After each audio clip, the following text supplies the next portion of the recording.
അപ്പോൾ ഞാൻ നിൽക്കുന്ന ഒരു കാട്ടിലാണ്. പക്ഷേ ഇത് വലിയൊരു കാടല്ല, ചെറിയൊരു നമ്മുടെ കൊല്ലം ജില്ലയിൽ ഉള്ളൊരു സ്ഥലമാണ്, ഹരിഹരപുരം എന്ന് പറയും.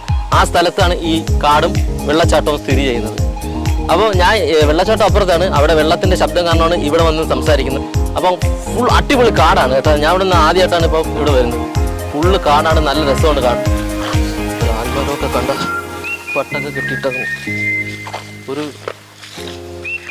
സെറ്റപ്പ് സ്ഥലം തന്നെ.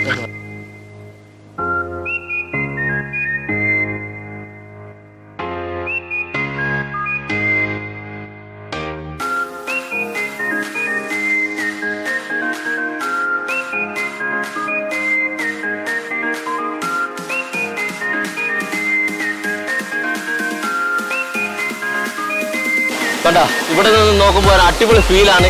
വെള്ളച്ചാട്ടത്തിൻ്റെ ആ ഒരു മനോഹരത ഇവിടെ നിന്ന് കാണാം. ഇവിടെ നിന്ന് കുളിക്കുകയൊക്കെ ചെയ്യാം കേട്ടോ. ഇവിടെ നിന്ന് ഇരുന്ന് കുളിക്കുക വലിയ കുഴപ്പമൊന്നുമില്ല. ഞാൻ നോക്കിയിട്ട് സേഫ്റ്റി ആയിട്ടൊക്കെ ഇരിക്കാൻ പറ്റും. എന്ന് വെച്ചാൽ കല്ലിങ്ങനെ പടി പോലെ ഇങ്ങനെ കിടപ്പുണ്ട്. അതുകൊണ്ട് നമുക്ക് ചവിട്ടി നിൽക്കാൻ പറ്റും. പായൽ വലുതായിട്ട് പായലില്ല, ഇങ്ങനത്തെ കല്ലായിട്ട് തെറ്റലില്ല. അതുകൊണ്ട് പേടിക്കണ്ട. നമുക്ക് സാധാരണ വെള്ളച്ചാട്ടമൊക്കെ പോകുമ്പോൾ തെറ്റലാണ്, തെന്നിയൊക്കെ വീഴുമെന്നുള്ളൊരു പേടിയാണ്. പക്ഷേ ഇവിടെ അങ്ങനെ വരുന്നില്ല. അതേപോലത്തെ കല്ലാണ് ഇവിടെ. അപ്പോൾ സൂക്ഷിച്ച് ഇവിടെ കയറി കുളിക്കുകയൊക്കെ ചെയ്താൽ നല്ലപോലെ നമുക്ക് ഇത് ആസ്വദിക്കാം. അടിപൊളിയല്ലേ?